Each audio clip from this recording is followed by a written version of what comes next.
우리 방송 청취자 여러분 안녕하십니까? 브라보 마이 라이프 고선미 인사드립니다. 빅터 프랭클의 말이 생각납니다. 두 번째 인생을 사는 것처럼 살아라. 무슨 말일까요? 누구에게나 인생은 단 한 번입니다. 그렇기 때문에 자신의 한 번뿐인 소중한 인생을 헛되이 보낼 수는 없습니다. 삶에서 권태를 느끼거나 의욕이 없어지고 살아가는 의미가 옅어질 때, 열심히 살고자 하는 의지가 약해질 때 한 번쯤 생각해 보라고 합니다. 저도 가끔 그런 기분을 느낄 때가 있거든요. 지금 이 순간부터 두 번째 인생은 시작됐다라고 생각하면서 좀 더 열정적으로 살아야겠다라는 생각을 해봅니다.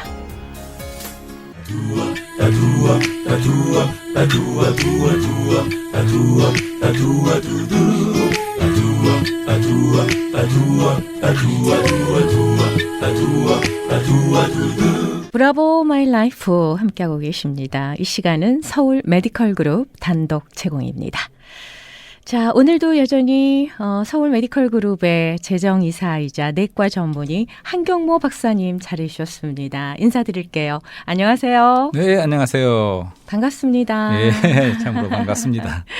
네, 이제는 크리스마스도 지났고요. 한 해의 마무리 시즌입니다. 며칠 안 남았어요. 예, 며칠 안 남았습니다. 좀 아쉽게 올해는 정신없이 코로나와 함께 지나갔는데 네네.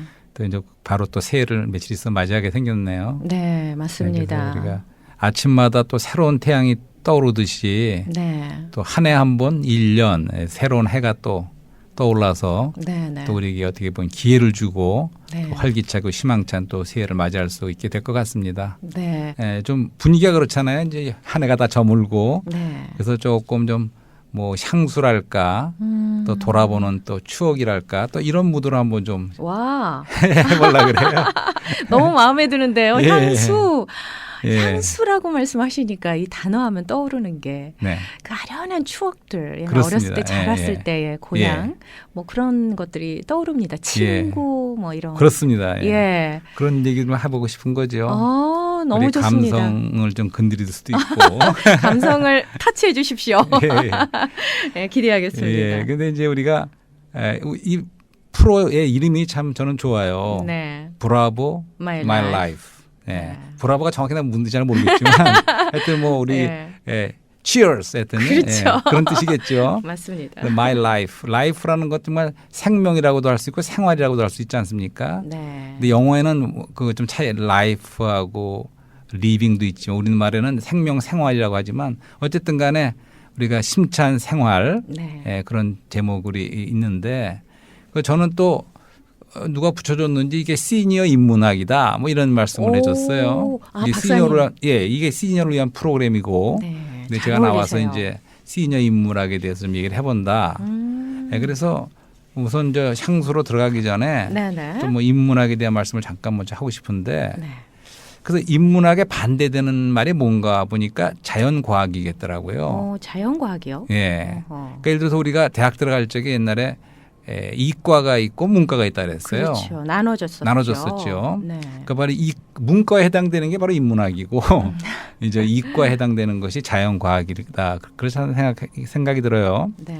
근데 제가 이제 의학과 시절에 처음에 이제 아마 강의였던 것 같아요. 다 같이 1학년 모여가지고 강의를 듣는데 교수님이 그런 말씀을 하신 것 같아요. 그러니까 의술은 예술이다.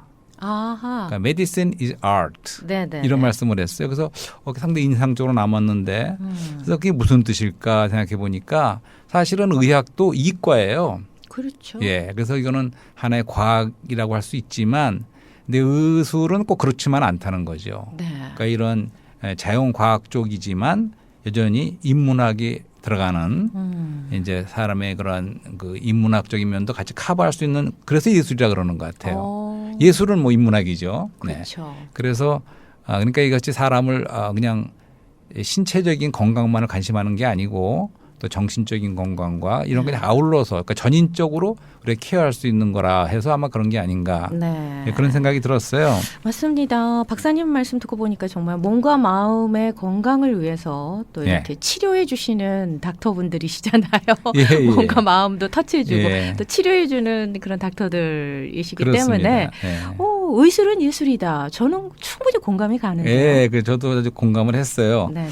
그래서 오늘 이제 인간 해부학을 잠깐 또 말씀드리려고 그래요. 네네. 그러니까 이거는 신체 해부학을 말하는 아나토미 소위 말하는 그 해부학을 말하는 게 아니고 인간 자체를 어떻게 돼 있나 하는 그런 해부학으로 생각을 해보면 네네네. 우리 사람이 영과 혼과 육으로 돼 있다고 그런 말씀드리고 싶은 거죠. 네네. 근데 이것은 사실은 의학에서 하는 말은 아니에요. 예. 그러니까 우리 그리스에 뿌리를 둔 현대 의학은 사실은 정신과 그냥 육체가 있다 이렇게 하죠. 네네. 예, 그렇지만 이것은 근데 이제 재밌는 것은 이 그리스 헬레니즘 쪽에서 현대 의학이 나오기 시작했지만 그 말은 그 헬라 말이 아닙니까? 그리스 말. 네네. 그 헬라 말에는 영이라는 말이 있고 혼이라는 말이 있고 육이라는 말이 있어요. 네. 네, 따로. 그래서 영을 누마라고 그러죠. 누마. 네, 누마라는 거는 누마 타이어 이런 공기란 뜻이에요, 이게. 그래서 이제 그 영이 바로 공기란 뜻이죠. 네네네. 그래서 영은 보이지 않지만 공기같이 존재하는 그것이 영이라는 그 말의 뜻인데. 푸누마하고 다른가요? 네, 푸누마를 말씀드립니다. 푸누마. 예. 네, 그래서 혼이라는 말도 있고 육이라는 말도 있어요. 육은 뭐 바이오라고 해야 될까요? 소마라고도 하죠. 소마. 그러니까 그리스 말이에요, 이게 다. 네. 근데 이렇게 말이 있다는 거는 그런 게 있다는 거예요. 그렇죠. 또 한자어도 굉장히 뜻글자지요. 근데 한자어에도 분명히 영과 혼과 육이라는 글이 있어요. 네. 있다는 말은 그것이 이런 문자에서 그렇게 오래된 고전의 그 문자에 있다는 거는 그 사실이 있다는 그런 뜻이라고 말할 수가 있겠어요. 그래서 사람이 만물의 영장이다고도 하지 않습니까? 네네. 그래서 저는 이제 그래서 사람이 이렇게 세 부분으로 돼 있기 때문에 사실은 신체적인 건강과 정신적인 건강뿐만 아니라 나아가서 영적인 건강까지도 케어할 수 있다면 그것이 진정한 의미의 전인적인 의술은 예술이다가 된다고 저는 믿는 편이에요. 너무 깊은데요. 예. 근데 마음을 또 한번 잠깐 얘기해 보자. 마음은 뭘까? 아까 말한 그 우리 사람의 혼이라는 것에는 우리 인격이죠. 혼은 우리 인격 자체인데 그것은 세 부분으로 되어 있습니다. 지정의, 생각하고 느끼고 우리가 결심하고 의지. 이 세 가지가 우리의 인격이고 그것이 우리의 혼입니다. 그런데 마음은 또 뭘까? 어떻게 좀 차이가 있을까? 제가 알기로는 마음은 바로 이 혼의 세 가지 지정의를 다 포함하지만 조금 더 뭐가 더 있어요. 영 안에 있는 뭐가 더 함께한 이제 그것을 마음이라고 한다고 봅니다. 그러니까 마음이라는 건 영어 heart고 또 이제 스페니시 코라성이라 그래요. 그럼 왜 중남미 사람들은 그렇게 부르는 노래가 다 꼬라성이 안 들어가면 안 돼. 얘기가. 꼬라성이 바로 heart예요. 그러니까 사랑의 노래 이렇게 하면서 그냥 꼬라성이 많이 들어가요. 그러니까 마음이죠. 근데 이제 우리 신체의 심장도 우리가 heart라 그러지만 역시 우리 마음도 heart라 그런다는 거죠. 그래서 마음이라는 것이 바로 heart, 꼬라성인데 근데 마음이 있는 건 너무 중요한 거죠. 사실 우리의 마음이 부드럽게 해야 되고 넓어야 되고 정말 마음으로 사실은 사랑하는 건 마음으로 하는 겁니다. 그렇죠. 단지 감정만 갖고 하는 것도 아니고 마음으로서 누구를 사랑하기도 하고 또 믿는 것도 마음으로 믿는 거예요. 마음으로 믿기도 하고. 근데 이제 한 가지 우리의 마음에는 이런 말씀이 있습니다. 우리 하나님이 우리 안에 영혼을 사모하는 마음을 두셨다. 이런 말씀이 구약 성경에 나와요. 그러니까 우리 마음 안에는 영혼을 사모하는 마음도 있다는 거죠. 그렇죠. 그래서 우리가 그렇기 때문에 우리가 신체적으로 건강하게 됐고 또 우리의 지정의 그런 모든 요구가 다 채워질지라도 여전히 우리가 좀 배고프고 허전할 수가 있어요. 만족이 안 될 수가 있어요. 맞습니다. 그것은 우리의 또 영에도 만족이 필요하다는 것을 말해주는 거죠. 그렇죠. 그래서 이제 어린 날 이런 거 한번 상상해 보자고요. 어떤 소녀가 향수로 돌아가는 겁니까? 이건 약간 그러세요. 그래서 소녀가 비가 막 오는 날 창가에 혼자 앉아 있어요. 그러면 어떨까요? 그 소녀의 마음이 좀 센때해지고 감성에 젖겠죠. 마음이 그냥 좀 이렇게 감성적으로 것 같고 감성적으로 그렇게 되지 않겠어요? 뭔가 그리워지고 막 비어 있는 것 같고 그런 감정을 느끼는 것은 그 소녀가 꼭 뭐 사춘기라서 이성을 그리워하는 것도 있을 수도 있지만 그거 아니더라도 네. 뭔가 모를 자신도 모를 뭔가 그리워해지는 그런 마음이 생길 수 있다는 거죠. 본능적인 거겠죠. 예, 예. 그다음에 이제 나중에 저희 친구 얘기도 좀 할 텐데 중고등학교 때 아주 제일 친한 친구가 있었어요. 네. 근데 그 친구가 이제 제가 공항으로 어디 다른 나라 떠나는 날 나왔어요. 나와갖고는 자기가 이제 일기장을 전해줬어요. 일기장. 일기장. 예. 친구가 일기장을 예, 자기가 최근에 박사님한테 쓰던, 줬다고요? 예. 그래도 이제 비행기 떠나는 이제 비행기 안에서 그걸 읽게 됐는데 그때가 저희가 뭐 한 17살 때죠. 네네. 근데 읽게 됐는데 그 안에 이제 이런 말이 있어요. 그러니까 우수 경칩이 지나고 대지에는 비가 척척이 내리고 있다는 거예요. 그러니까 대지 위에 내리는 이 모든 비가 네. 내 마음에 다 내린다 하더라도 채워줄 수 없을 없다고. 것 같은 이런 허전한 마음은 이런 말을 쓴 거. 그래서 저 친구 이 친구가 이런 면이 있구나 하고 저도 깜짝 놀랐어요. 네. 바로 그 친구도 이유를 알 수 없는 그러한 비 오는 날 자기가 허전하고 뭔가 비어 있는 그런 마음을 느꼈다는 거죠. 네. 네. 그래서 우리가 저는 수시로 느끼는데요, 박사님. 어떡하죠? 감수성이 예. 무엇으로도 채울 수 없는 이 허전함 자주 마음. 느끼는데 어떡하죠? 그래. 그게 바로 우리가 하나님 우리 마음에 두신 예. 영혼을 사모하는 아하, 마음이다. 네. 그걸 말씀드리는 거죠. 그래서 우리가 자족과 자만을 좀 생각해 볼 수가 있어요. 자족. 자족이라는 거는 우리가 스스로 만족하는 거죠. 네. 그러니까 한 면에서는 우리는 자족해야 돼요. 네. 왜냐하면 특히 우리 미국에 살고 있는 우리로서는 미국이라는 나라가 얼마나 풍요롭고 또 우리에게 많은 것을 줄 수 있는 나라가 아닙니까? 세계 1등 국가죠. 이런 데 사는 우리는 모든 면에서 정말 자족할 수 있어요. 하지만 또 한 면에서는 우리는 자만해서는 안 된다는 거죠. 네. 그러니까 내가 꽉 차 있다. 그러니까 배고프지도 않고 더 이상 찾는 것도 없어. 더 알고 싶은 것도 없어. 내가 다 알아. 아니면 내가 다 가졌어. 돈도 많고 알 것도 알고. 뭐 이런 식으로 자기가 스스로 꽉 찼다고 느끼는 그거는 자만이라는 거죠. 네. 그래서 그때 우리 그 시딩크 감독이 유명한 말을 했어요. 나는 여전히 배고프다. 오, 히딩크가 그런 말을 했어요. 네, 그런 말을 했습니다. 그때 우리 4강에서 월드컵 4강할 때 이기고 올라갔지만 이제 그런 말을 했어. 그래가지고 모든 사람이 입에 회자되는 유명한 말씀이 됐죠. 나는 여전히 배고프다. 또 이겨야 되겠다 이거죠. 네. 그리고 또 어떤 시인은 그 당시 그런 말씀도 했어요. 타는 목마름으로. 타는 목마름. 너무나 목이 말라서 뭔가를 갈구하는데 너무 목이 마르니까 타는 목마름이라고 그 시대의 아픔을 그렇게 노래한 시인도 있었습니다. 네. 그러니까 이제 사실 저도 오늘은 좀 그렇게 해보고 싶은 마음이 있는 거예요. 우리 듣는 우리 시니어 분들과 함께 좀 우리가 우리 안에 좀 목마름을 좀 불러일으키고 싶은 거예요. 왜냐하면 우리가 표면적으로는 그런 거 없이 그냥 만족하는 것 같이 그렇게 살 수가 있어요. 그런 것을 모르고. 하지만 우리 안에는 사실은 우리도 알게 모르게 그런 그리움이 있고 또 그런 것은 사실 우리가 좀 불러일으켜서 그렇지. 우리 안에는 사실은 목마름이 필요하다다는 것이죠. 배고픔이 필요한 겁니다. 네.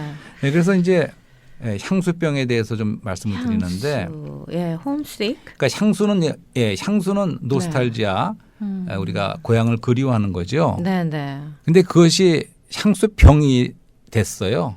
저 같은 경우에. 박사님도 그 향수병에 좀 그런 그런 시기가 있었나요? 있었어요. 그래서 홈시크니스죠. 그러니까 우리가 뭐 누굴 사랑하는데 상사병이 걸릴 수 있듯이 너무나 고향이 그리면 그것이 정말 향수병이 될 수가 있겠어요. 되죠. 저는 그런 것을 체험해봤습니다. 근데 그 얘기를 저 얘기를 잠깐 하는데 저는 17살 때 고등학교 3학년 다니다가 온 가족 이민으로 남미 브라질로 이민을 떠났습니다. 온 가족이. 1971년도에요. 이민을 떠났는데 그 당시에 그 이민은 지금하고 달라요. 첫째. 그때 저희는 이제 김포공항에 나와갖고 온 친척과 친구들이 나와서 그 위에서 막 손을 흔들고 눈물을 흔들면서 해서 이제 풍경을 눈에 담아두려고 노력하고 고국을 떠납니다. 그래갖고 이제 어떻게? 그래서 출입까지 걸어서 김포공항에서 아주 그때나 굉장히 좀 빈약했죠 공항도. 거기서 출입으로 올라서 이제 떠나는 거예요. 그때 프로필라 비행기 칼 비행기를 타고 먼저 동경까지 가서 거기서 제트 비행기 바리그라는 이제 브라질 국적기를 타고 거기서 LA를 거쳐서 잠깐 스탑했다가 그다음에 이제 브라질로 갔습니다. 성파울로라는 곳으로 이제 이민을 떠났죠. 그렇게 이민을 떠났어요. 그러고 나니까 그때는 이제 한 번 가면 돌아오지 못한다고 생각하는 경우도 있어요. 쉽게 돌아올 수가 없어요. 그때만 해도. 전화로 막 통하는 때도 아니에요. 그렇기 때문에 이제 그때 한참 감수성이 예민한 나이에 그러고 나니까 친구들은 그 다음에 바로 이제 대학 다 들어갔죠. 그렇죠. 그러니까 대학 들어가니까 뭐 미팅을 한다든가 뭐 그렇게 막 만나고 그렇죠. 그런데 이제 그런 편지를 많이 보내줬어요 그 당시에. 그래서 편지만 받으면서 혼자 나는 이제 그리워하는 거죠. 세상에. 네. 그렇기 때문에 얼마나 가고 싶고 친구들도 보고 싶고 네. 그것이 하나의 병처럼 느껴지는 그런 것을 알아봤는데 그것이 한 1년 가더라고요. 진짜 심한 향수병은. 네. 네. 아니 근데 17살에 이민을 하셨으면 굉장히 늦은 나이잖아요. 네, 그래서 뭐 한국에서 얼마나 힘드셨어요? 아니 뭐 그거 힘든 것만은 아니고. 그 당시에 뭐 예. 영어는 따로 뭐 다 잘 하셨나 봐요. 한국에서. 영어도 공부를 많이 하셨나 봐요. 영어 좀 배웠지만 이제 그 나라 말이 포르투게스예요. 포르투갈. 포르투갈 말을 네. 이제 모르죠. 그거 어떻게 해요? 이제 가서 배우는 거죠, 뭐. 어머나. 그래갖고 세상에. 어쨌든 거기서 뭐 몇 년 후에 이제 국가대학을 들어가서 이제 브라질에서 국가대학을 좀 나왔고. 네. 그랬는데 한 10년을 브라질 살았습니다. 와. 그러고 이제 다시 미국으로 재이민을 했죠. 와. 근데 이제 브라질이라는 나라는 네. 하늘에 남십자성이 있어요. 예. 남십자성. 우리가 남십자성 그런 노래도 있지 않습니까? 북반구에는 이제 북두칠성과 이런 게 있죠. 네. 그렇지만 남반구에는 남십자성이라는 꾸루제로도 술이라는 그런 별도 있는. 네. 그러니까 지구 정반대예요. 아하. 그러니까 이제 서울에서 이렇게 지구 반대로 막 뚫고 들어가면 파라과이인가가 나온대요. 그런데 비행기를 타고 성파울에서 12시간을 날라와야 로스앤젤레스 오고 네네네. 또 로스앤젤레스 12시간을 날라가 서울에까지 가지 않습니까? 그렇군요. 그러니까 지구 정반대에 있는 그런 나라였죠. 네. 그러니까 그렇게 멀기 때문에 더 그리운 거죠. 갈 수가 없기 때문에. 그렇죠. 그래서 이제 향수병을 많이 알았죠. 그 나이에. 거기서 10년 사셨다고요? 네, 10년 살았습니다. 와. 그럼 거기는 뭐가 가장 기억에 남나요? 지금 하여튼 기억해 보셨을 때. 하여튼 제2의 고향이죠. 예. 네, 그 나라 사람들도 굉장히 친절하고 또 그 나라 자체가 정말 기억이 많이 나고 음식도 맛있고. 거기서 공부를 하셨으니까요. 그렇죠. 그 의대를 나라 말로 공부하셨잖아요. 그 포르투게스로 와. 어렵게 공부를 했죠. 네네네. 자, 그런데 이제 70년대 초죠. 71년대 갔을 적에 네네. 이제 우리나라보다 그 당시에 많이 선진국이었어요, 브라질이. 그러니까 예를 들면 우리나라 그 당시에 13층인가 시민회관인가 하는 게 제일 높았어요, 서울에서. 네네네. 71년도 당시에. 네네네. 근데 성파울에 가니까 뭐 20몇 층짜리 그냥 큰 건물들이 그냥 번화가에는 그냥 수두룩하고 네네. 그 중산층에서 다들 복스바겐 한 대씩은 갖고 있었어요. 네. 자가용이 그 당시에. 오. 그 정도로 우리보다 앞섰죠, 그 당시만 해도. 네네. 그리고 거기서 이제 차를 타고 1시간 거리에 있는 버스를 타고 갔지 처음에. 이제 산토스라는 산토스. 항구가 도시가 있는데 그 옆에 아름다운 그 해변 그 리조트 마을이 있어요. 거기 갔을 때 너무나 놀랐어요. 너무 아름다워서. 아름다워서요. 그러니까 이제 하와이 같다고 할까 이제 그런 모든 풍경도 그렇군요. 있지만 이제 그 해변에는 산토스 한번 가봐야겠네요. 인공으로 만든 이렇게 아름다운 밑에 까는 거 있지 않습니까? 그런 예. 길이 다 모자이크로 돼 있고 그러니까 너무나 깨끗이 정돈돼 있는 그런 천국 같은 그러한 또 항구 도시도 가봤고 네. 그러니까 보면 자연은 보면 이 자연적인 것과 그다음에 인공적인 게 가미되는 것이 더 아름다운 것 같아요. 어디나 이제 예를 들어서 우리 여기 캘리포니아 해안도 아름답다고 하지만 네. 이태리 유명한 그런 해안가를 가보면 거기는 또 빨간색 지붕에 그런 집들이 보여요. 네. 그러니까 아름다운 바다 절벽과 그런 게 어울려졌을 때 더 아름다운 것 같아요. 그쵸, 마찬가지로 아름. 브라질은 그렇게 인공적인 것도 아름답게 만들어 놓고 또 자연 자체도 아름답고 그래서 네.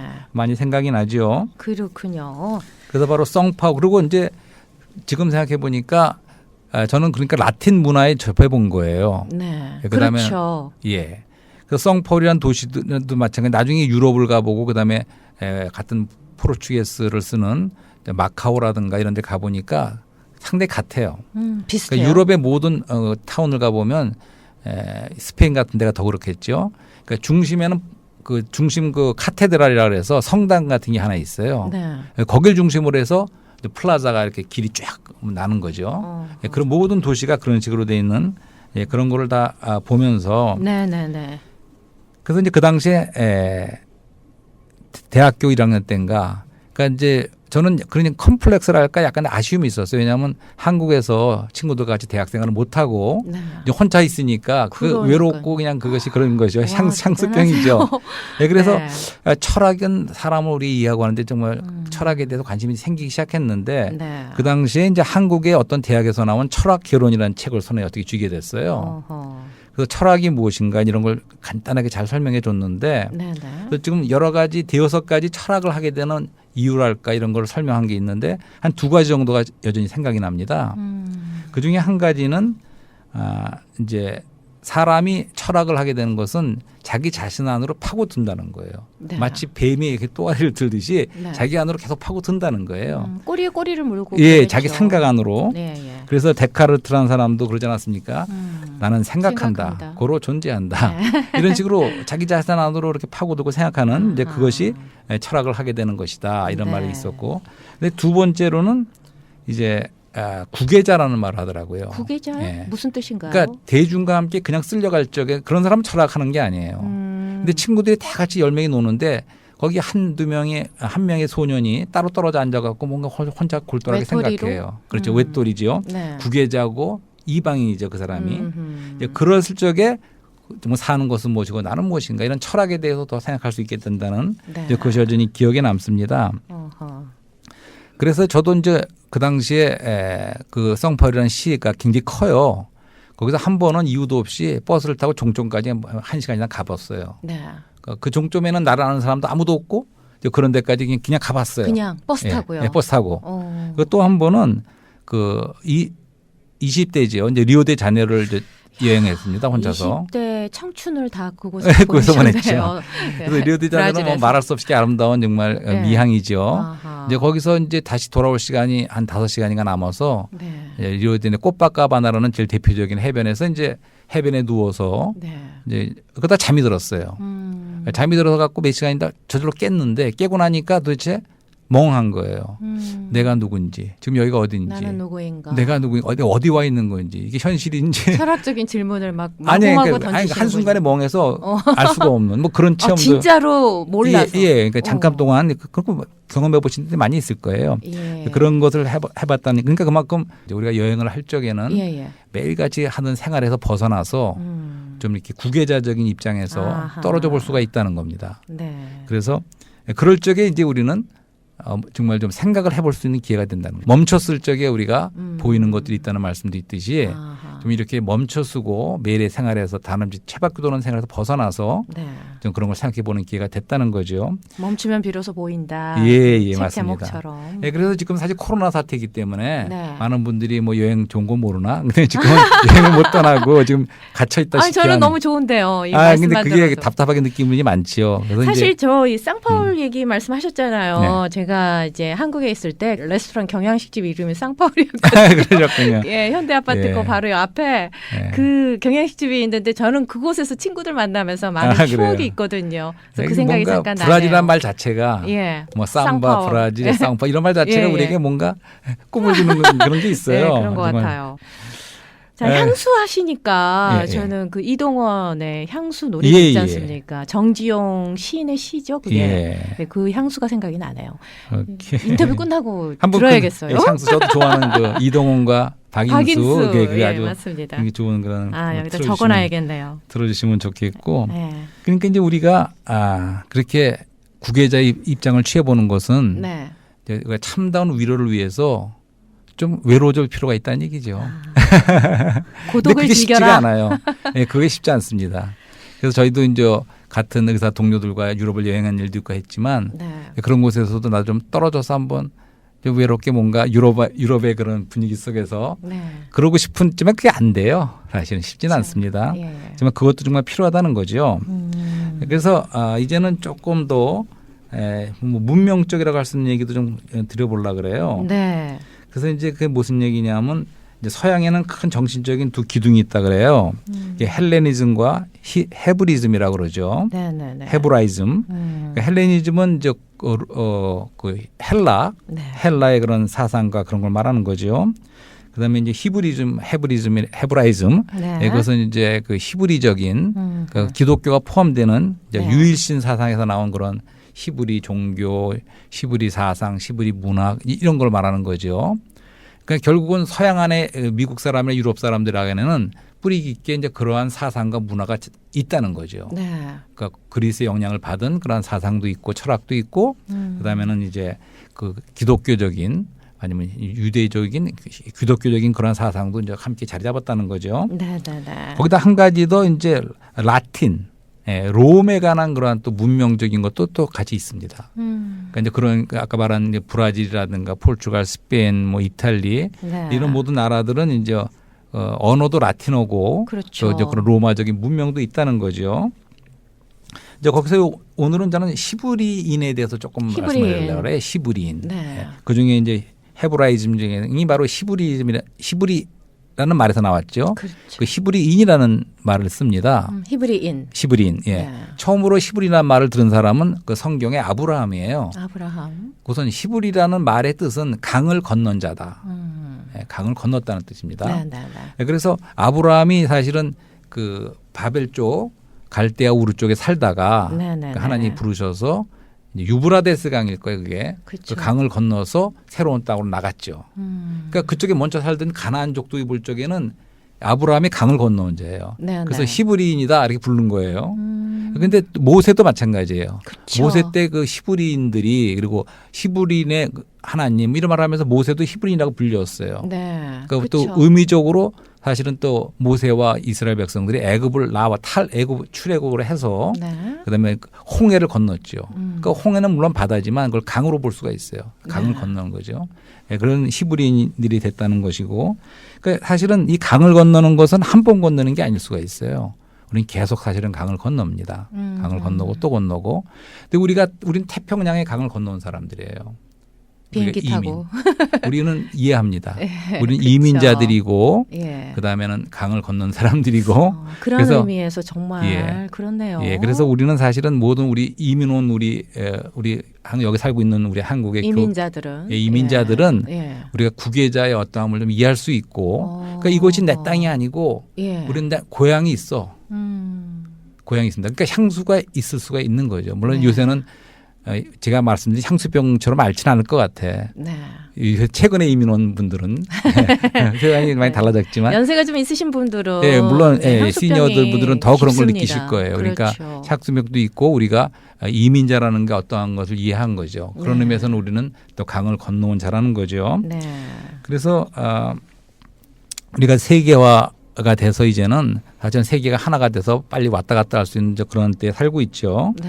예, 그렇지만 우리가 또 코로나 사태를 지나면서 이 코로나 사태 속에서 코로나라는 건 처음부터 그 신조어가 말해주듯이 소셜 디스탄싱. 네. 우리가 서로 멀어졌어요. 그렇죠. 그다음에 이제 비대면 사회가 말해주는 것처럼 이렇게 우리가 배리어 막았습니다. 우리가 서로를 그렇습니다. 차단하는 거예요. 그렇죠. 그다음에 이제 병이 걸리면 격리를 시켜. 쿼런틴이라고 의학적인 용어가 있는데 네.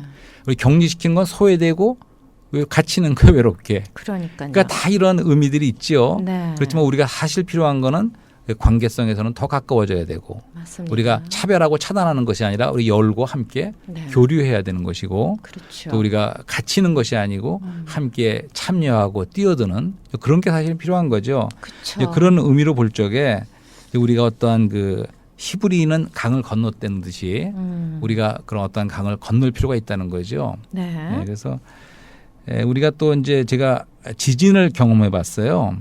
1900 어디에서요? LA에서죠. LA에서죠. 예, 그때가 언제죠? 1900 노스리지 지진 말씀하시는 예, 겁니까? 노스리지 지진. 예. 거의 이제 그때 계셨군요. 예. 계셨겠네요. 정말. 예. 1991년인가. 저는 미국에 없었거든요. 아, 그 그러셨군요. 당시에. 근데 예. 제가 산 곳이 바로 노스리지였어요. 어머. 예, 그래서 막 한 40초를 너무 흔들려서 네. 옆에 있는 아이들에게 가볼 수도 없을 정도로 네. 심하게 흔들리는 걸 직접 체험했는데 그때 한 가지 느낀 것은 우리가 살고 있는 이 땅도 그렇게 단단한 반석은 아닐 수 있구나. 네. 그 흔들렸을 적에는 네. 여기 이렇게 흔들릴 수가 있는 거라는 걸 느껴봤어요. 그렇군요. 그래서 결론적으로 우리가 이제 오늘은 또 여행을 떠나고 향수를 얘기해보고 했는데 네네네. 이제 우리가 진정한 의미에서의 강을 건너야 된다는 걸 이제 말씀드리는 거죠. 네. 그러니까 우리가 인간 한계로부터 예, 또 예. 미래의 희망의 강으로 건너 나가고 네. 또 시간의 강을 통해서 영혼으로 나아가고 또 현실의 강에서 꿈으로 나아가고 그리고 공허하고 허무한 이런 데서 참 충만한 만족을 느낄 수 있는 데로 나아갈 수 있고 네. 그러니까 우리가 눈에 보이는 그것과 눈에 안 보이는 게 있지 않습니까? 그렇죠. 그러니까 눈에 보이는 것이 사실은 실제예요. 근데 여기 코로나를 겪어보니까 네. 눈에 보이는 보이는 것 비본질적인 것이고 진짜 필요한 본질적인 게 따로 있다는 걸 우리가 느꼈어요. 그러니까 우리가 이런 눈에 보이는 것으로부터 네. 눈에 안 보이지만 참다운 실제로 또 강을 건너 나아가는 우리가 한번 다 같이 강을 건너가자는 말씀을 드리면서 네. 예, 그래서 또 고맙습니다. 예. 자, 오늘 이렇게 향수라는 주제로 이렇게 말씀을 해주시면서 꼭 여행한 것 같은 그런 기분이 들었어요. 네. 그래서 앞으로도 기회가 되면 예. 여행 예약을 좀 많이 하고 싶어요. 그러게요. 네. 박사님이 그 브라질로 처음 이민 가셨다는 얘기는 또 이 시간을 통해서 처음 알았지 않습니까? 아, 참 재밌네요. 자, 오늘도 우리 한인 커뮤니티의 건강과 꿈과 행복을 위해서 서울 메디컬 그룹의 재정이사이자 또 내과 전문의 한경모 박사님께서 재밌는 이야기 함께 해주셨습니다. 오늘은 여기서 마무리를 해야 될 것 같아요. 잠시 후에 이동원과 박인수의 향수 띄워드리겠습니다. 네. 예, 오늘도 정말 행복한 메시지 감사드려요. 고맙습니다. 네.